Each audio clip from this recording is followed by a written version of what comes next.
सरकार भाजपा की नहीं बनेगी, इस बात की गारंटी है। देश की आवाम ने देखा, टूटी खाट फटा लंगोट, मर गया भाजपा को देकर वोट। सोचा था बनियान के ऊपर नई शर्ट आएगी, क्या पता था बाद में पतलून भी उतर जाएगी। जब पार्टी के हनुमान ही काफी है स्मृति ईरानी के लिए, तो भगवान राम को आने की जरूरत क्या है। देश पूछ रहा है बीफ एक्सपोर्टर कंपनियों से प्रधानमंत्री ने चंदा क्यों लिया। देश पूछ रहा है शराब का किंगपिन, जिस शराब कारोबारी से चंदा लिया, प्रधानमंत्री का रिश्ता क्या है, अमित शाह का रिश्ता क्या है। कई लोगों ने हमें चूड़ियां दी कि भाई साहब आपको अगर स्मृति ईरानी मिले तो उनको ये चूड़ियां दे देना, कहीं कम पर रही हो।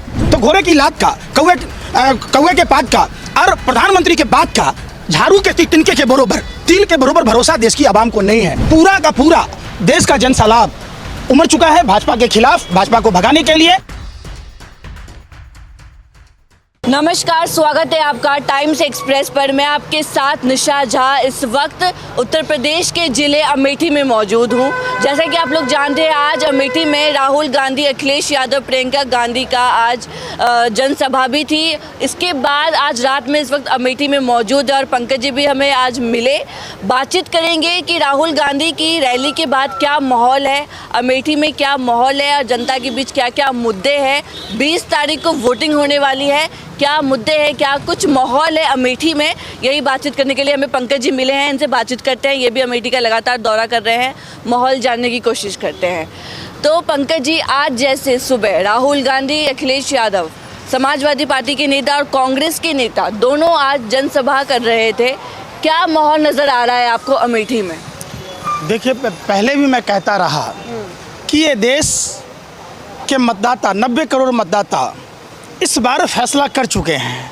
वो अपने उंगली का इस्तेमाल, अपना एक मत का इस्तेमाल संविधान बचाने के लिए कर रहे हैं। तो इसमें लेकिन परंतु शब्द का कोई जिक्र ही नहीं होना चाहिए, ऐसी कोई जगह ही नहीं बची है। पूरा का पूरा देश का जनसैलाब उमड़ चुका है भाजपा के खिलाफ, भाजपा को भगाने के लिए।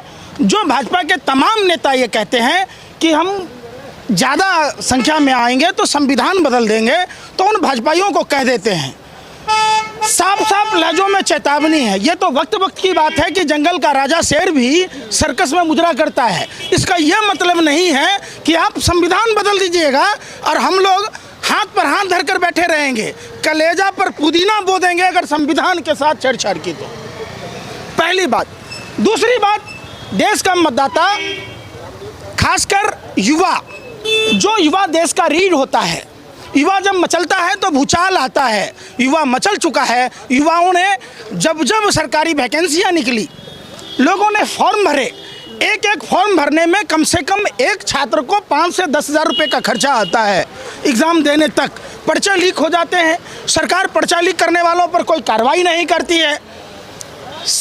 तो युवा इस बार दृढ़ संकल्पित है कि किसी भी सूरत में मर जाएंगे, मिट जाएंगे, सरकार का जितना भी दमन हो भाजपा के खिलाफ वोट करेंगे। वो अपने पर्चा लीक का हिसाब लेगा। तो अमेठी में क्या एक तरफा माहौल लग रहा है आपको? निश्चित तौर पर स्मृति ईरानी जी कहीं है ही नहीं। कई लोगों ने हमें चूड़ियां दी कि भाई साहब आपको अगर स्मृति ईरानी मिले तो उनको ये चूड़ियां दे देना, कहीं कम पर रही हो। चूड़ियाँ क्यों दिखाना? नहीं, चूड़ियाँ का क्या मतलब है? चूड़ियाँ क्यों दिखानी है? स्मृति ईरानी जी वो खोज रही थी ना प्रधानमंत्री को भेजने के लिए, इसलिए तो लोगों ने चूड़ियाँ दी। कई महिलाएं कह रही हैं अगर कम पड़ जाए तो हम लोग गांव की गांव इकट्ठा करके देंगे। 13 रुपये किलो चीनी ढूंढ रही हैं, दुकान ही नहीं मिल रहा है। वो दुकान पता नहीं किस हवा महल की तरह बना हुआ है, जैसे दरभंगा में एम्स बन गया, जैसे IIT IIM बना दिया, ऐसे ही हवा में दुकान है। उस दुकान पर लोग पहुंच नहीं पा रहे। पिछली बार उन्होंने बटन दबाया था 13 रुपये किलो चीनी के लिए। वो महिलाएं, वो माँ बहनें, बेटियां रो रही हैं कि स्मृति ईरानी ने हमारे साथ धोखा किया। लेकिन जिस तरीके से स्मृति ईरानी को लेके आज अखिलेश यादव ने पलटवार किया है कि सिलेंडर वाले इस बार सरेंडर करेंगे, इस बयान को आप कैसे देख रहे हैं? 100% 400 रुपये की सिलेंडर थी। क्या आपको नहीं पता है जितना उद्योगपतियों के माफ़ किए गए, उन पैसों से 20 साल तक देश में 400 रुपये की सिलेंडर मिल सकती थी। प्रधानमंत्री जी जवाब दें, महिला बाल विकास मंत्री जवाब दें, आखिर उन्होंने उद्योगपतियों के पैसे क्यों माफ़ किए? पार्टी फंड में चंदा लेने के लिए, अपना 5 स्टार कार्यालय बनाने के लिए? क्या वो देश की माँ बहनी बेटियाँ जिनके आंखों से आंसू टपकते हैं?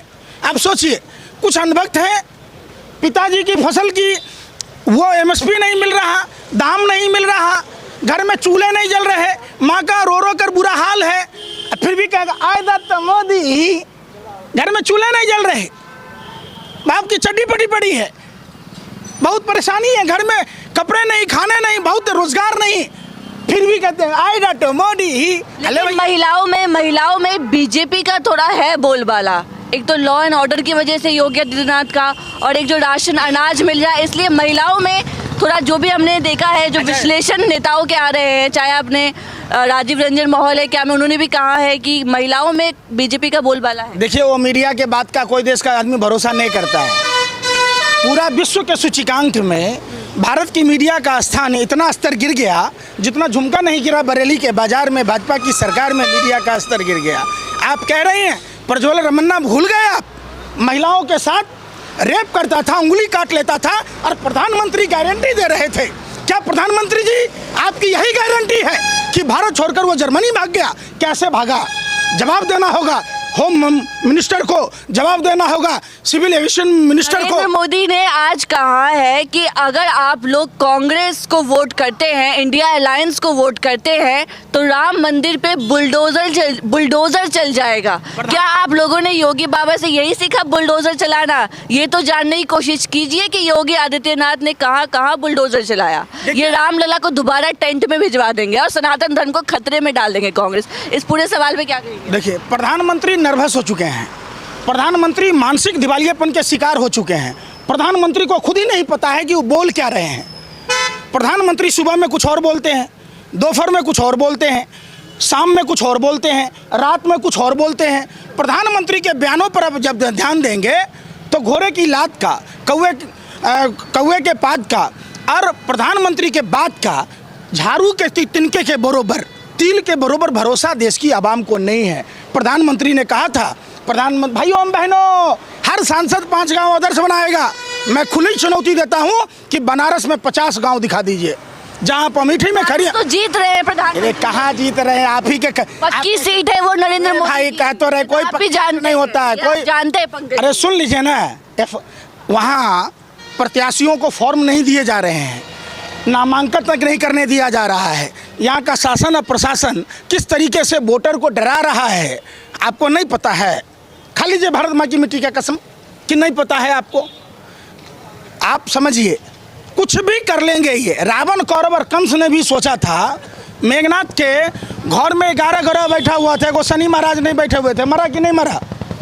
जो जन्म लिया है, जो सूर्य अस्त उदय हुआ है, उसका अस्त होना तय है। खुद प्रधानमंत्री अपनी सीट हार रहे हैं, प्रधानमंत्री को बेचैनी है।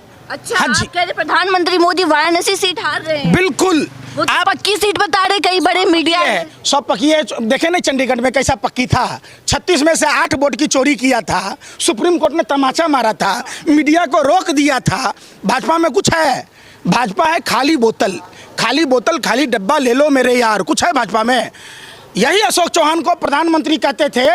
भाइयों बहनों मित्रों, ये शंकर राव चौहान के बेटे हैं, इनके पिताजी मुख्यमंत्री थे और ये सेनाओं के विधवाओं के नाम पर खा गए। तो प्रधानमंत्री जी झकमराने के लिए अशोक चौहान को राज्यसभा में भेजा।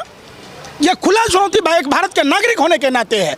प्रधानमंत्री ने कहा था अजीत पवार चक्की पिसिंग, ये शरद पवार के भतीजे हैं, इनका तो पूरा परिवारवाद है। तो भारतीय जनता पार्टी ने उनको उप मुख्यमंत्री बनाया। तो क्या परिवारवाद खत्म हो गया? माने दूसरी पार्टी में है तो माता पिता जन्म देता है। आज मोदी जी ने ये भी कह रहे थे, सुन लीजिए, अब भाजपा में है तो ये अनाथ आश्रम से उठ के आते हैं, इनके माता पिता तो जन्म देते नहीं है। नरेंद्र मोदी कौन है बता दीजिए ना। हाँ। अरे पीयूष गोयल कौन है? वेद प्रकाश गोयल जो वाजपेयी सरकार में मंत्री थे, उनके बेटे हैं। उनकी माँ मटुंगा से विधायक है। तो क्या उन्होंने जन्म नहीं दिया? ये पेड़ से टपक के आ गए, फल हैं। क्या आप लोग बात करते हैं? परिवारवाद कहाँ गया प्रधानमंत्री का? कहाँ गया भ्रष्टाचार? अजीत पवार के मामले में, हसन मुशरीफ के मामले में, एकनाथ शिंदे, भावना गवली, नारायण राणे, तमाम लोग हैं। अब तो हद हो गई। जिस नवीन जिंदल के बारे में ये लोग गालियाँ देते नहीं थकते थे, घोटालेबाज, भ्रष्टाचार कहते थे, नवीन जिंदल को टिकट दे दिया। तो आप लोग उस पर सवाल नहीं पूछते।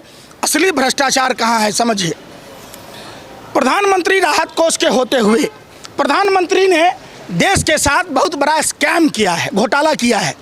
जो कोरोना काल में आपदा में अवसर ढूंढा, जो देश की बड़ी बड़ी कंपनियों ने चंदा दिया, कि देश के लोगों की भलाई होगी, वो पीएम केयर फंड का चिट्ठा खोलने दीजिए, दूध का दूध पानी का पानी हो जाएगा। प्रधानमंत्री मोदी ने आज झांकी कहा, है, ठीक है, प्रधान सुन तो लीजिए, इलेक्ट्रल बॉन्ड झांकी है। अब पीएम केयर फंड जो है बाकी है, सरकार बदलने दीजिए, एक एक भाजपाइयों को एक एक भ्रष्टाचार को उजागर किया जाएगा। आप सरकार बदल रही है, 4 जून का इंतजार कीजिए। ये सब जेल के सलाखों के पीछे होंगे जिन्होंने देश की संपत्तियों को बेचकर अपने उद्योग प्रदेश में, पूरे उत्तर प्रदेश में कितनी सीटें जीत रही है आप लोगों के हिसाब से फिर इंडिया अलायंस? अरे भाई, सरकार में आ ही नहीं रही है भाजपा, क्यों परेशान है आप लोग? मैं आपसे एक सिंपल सवाल पूछा, कितनी सीटें जीत रही है, क्या अनुमान है? आप भी धरातल पर रहते हैं। सरकार भाजपा की नहीं बनेगी, इस बात की गारंटी है। देश की आवाम ने देखा, टूटी खाट, फटा लंगोट, मर गया भाजपा को देकर वोट। सोचा था बनियान के ऊपर नई शर्ट आएगी, क्या पता था बाद में पतलून भी उतर जाएगी। देश पूछ रहा है, पूछता है भारत आप पत्रकारों से कि प्रधानमंत्री ने वो जब जो वैक्सीन लैब में पास नहीं हुआ, उससे पार्टी फंड में चंदा लेकर देश के लोगों को जबरदस्ती क्यों ढुकवाया, मौत के मुंह में क्यों ढकेला, जिससे ब्रेन हेमरेज हो रहे, हार्ट अटैक हो रहा है, न जाने कौन कौन सी बीमारियां हो रही। देश पूछ रहा है बीफ एक्सपोर्टर कंपनियों से प्रधानमंत्री ने चंदा क्यों लिया। देश पूछ रहा है शराब के किंगपिन, जिस शराब कारोबारी से चंदा लिया, प्रधानमंत्री का रिश्ता क्या है, अमित शाह का रिश्ता क्या है, उसमें उनके कोषाध्यक्ष जेपी नड्डा बताएं कि वो शराब के जो घोटाला के मास्टरमाइंड थे, उनसे उनका रिश्ता क्या है। चंदा खा, खेत खाए बकरी, मार खाए जो है, पैसा खाया भाजपा, जेल जाएगा विपक्ष का नेता। वाह, कमाल की बात कहते हैं आप लोग। आप बताइए ना, सटोरियों से पैसा लिया, हिंदू धर्म में, सनातन व्यवस्था में जुआ खेलना अपराध की श्रेणी में आता है। वो जुआ खिलवाने वाले कंपनियों से पैसा ले रहे, कभी चर्चा आप लोग नहीं करते। अडानी के पोर्ट पर ड्रग पकड़ा जाता है, गुजरात में जाली नोट छापने की। प्रधानमंत्री मोदी कह रहे हैं इंडिया गठबंधन पे पलटवार किया है कि अखिलेश यादव की पार्टी और कांग्रेस की पार्टी मिल के ये लोग माफियाओं का राज फिर से शुरुआत कर देंगे, जैसे पहले के समय में था, और ये लोग अपने समय में हर जिला माफियाओं को ठेके पे देते थे। इस पे आप क्या कहेंगे? उत्तर प्रदेश में कोई ऐसा ब्लॉक बता दीजिए सुनिए, उत्तर प्रदेश में कोई ऐसा जिला बता दीजिए जिसमें माफी। नेपाली सिंह कौन है? अरे सिपाही सिंह कौन है? धनंजय सिंह कौन है? रजा भैया कौन है? आप बताइए ना। ब्रजभूषण शरण सिंह कौन है? अब इससे बड़ा ठेका पट्टा मिलता है क्या? अब हमारा किरनिया, अब तो देखिए मौत के मुंह में ढकेल ही दिए देश को।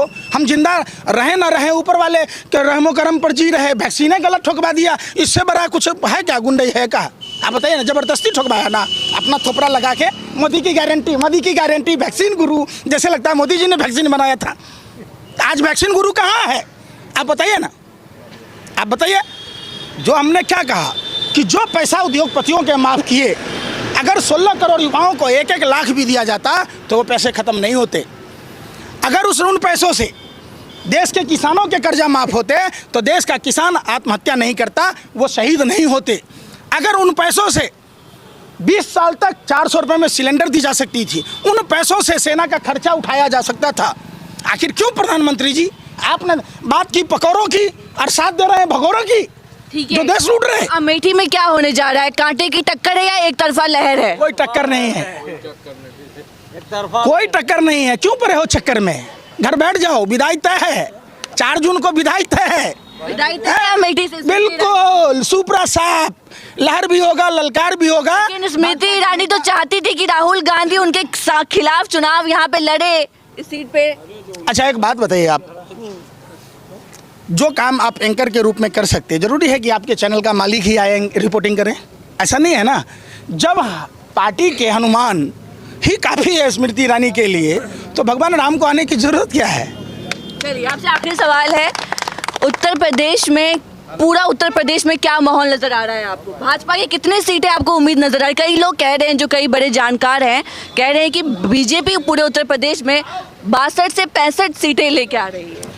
देखिए, उत्तर प्रदेश ही नहीं, पूरे देश में देश ने देखा है, सीबीआई, ईडी, इनकम टैक्स, स्थानीय प्रशासन, डीएम, कलेक्टर, सबको मिलाकर भी भाजपा सरकार में नहीं आएगी। कितनी सीटें आ रही है आपके हिसाब से भाजपा की? 150 के आसपास। 150 के आसपास? वो भी पार नहीं, 400 हार मिलेगा गले में कि आपने बहुत किया, अब की बार बस कर यार। आपने बहुत तबाही मचाई। अब नहीं चाहिए, देश को बर्बाद नहीं होने देना है। जो सच्चा देशभक्त है वो भाजपा के खिलाफ है, गलियों में घूम रहा है। मोदी जी कह रहे 4 जून को हमारी सरकार बन रही है, तीसरी बार कार्यकाल में आ रहा हूं, और अमित शाह ने कह दिया कि 2029 के बाद भी मोदी जी ही चुनाव प्रचार करेंगे, वो हिस्सा रहेंगे चुनाव का। अच्छा, समुद्र मंथन में अमृत सब वही पी लिए थे क्या कि वही अजर अमर रहेंगे? अरे उम्र हो गया, अब बुढ़ापा में आप सेना को कहते हैं 4 साल में हो जाएगा, उम्र हो गया। मोदी जी का उम्र नहीं हुआ। अरे अब जिनको मंदिरों में भगवान की सेवा करनी थी जिस उम्र में, परमात्मा ने मोदी जी को भेजा है सेवा करने के लिए। हम लोगों को कौन भेजा है? आपको कौन भेजा है बताइए आप? अरे सबको परमात्मा ने भेजा है ना। आप बताइए ना, हम सब परमात्मा की कृति हैं। और जिस सनातन व्यवस्था में 84 लाख योनियों के भरण पोषण की बात होती है, वहाँ नफरत की बात होती है क्या? भगवान श्री कृष्ण ने क्या कहा था कि राजा से बड़ा होता है किसान, ये मानवता के पालक हैं, राजा सिर्फ राज्य का पालक होता है। और वही मोदी जी किसानों पर आंसू गैस के गोले छोड़े, लोहे के सूल लगाए। ठीक है, खत्म करते हैं अब शॉर्ट में। नरेंद्र मोदी ने कहा है कि 4 जून के बाद इंडिया गठबंधन टूट जाएगा और तमाम नेता फटाफट भाग के चले जाएंगे। इस पे आप क्या देंगे? 4 जून को भाजपा टूट रही है, एनडीए गठबंधन छत बिछत हो रहा है। सारे नेता जो दबे कुचले हैं सीबीआई ईडी के नाम से, वो देखिएगा ऐसी अफरा तफरी होगी कि ट्रेन की टिकट नहीं मिलेगी, प्लेन तो छोड़ दीजिए आप, भागा दौड़ी एकदम भगदड़ मचेगा। ठीक है, तो ये थे हमारे साथ पंकज श्रीवास्तव, अमेठी में इस वक्त मौजूद थे। जानने की कोशिश करिए अमेठी में क्या माहौल है। और आज सुबह आपने देखा जैसे राहुल गांधी, अखिलेश यादव, प्रियंका गांधी भी आज जनसभा कर रहे थे, उसके बाद वो रायबरेली पहुंचे। तो 20 तारीख को वोटिंग होने वाली है। अमेठी रायबरेली महत्वपूर्ण सीटें हैं क्योंकि यहाँ से राहुल गांधी, स्मृति ईरानी, बड़े चेहरे यहाँ से चुनाव लड़ रहे हैं। तो बने रहे टाइम्स एक्सप्रेस के साथ। धन्यवाद।